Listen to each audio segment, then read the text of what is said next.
Welcome to Embedded Academy. In this tutorial, we will interface a buzzer with the AT89C51 microcontroller and write an embedded C program to turn the buzzer on and off with delay. Our objective is to connect a buzzer to port 2 pin 0 of the AT89C51 microcontroller and generate an audible beep by controlling the pin through software. The components required for this project are an AT89C51 microcontroller, an active buzzer, connecting wires, a power supply, and a crystal oscillator circuit. Connect the positive terminal of the buzzer to port 2 pin 0. Connect the negative terminal to ground.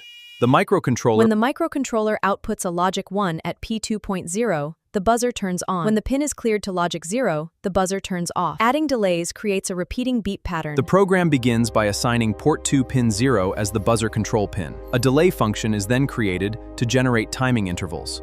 This sequence repeats the buzzer. Declare the buzzer pin using sbit. Create a delay function.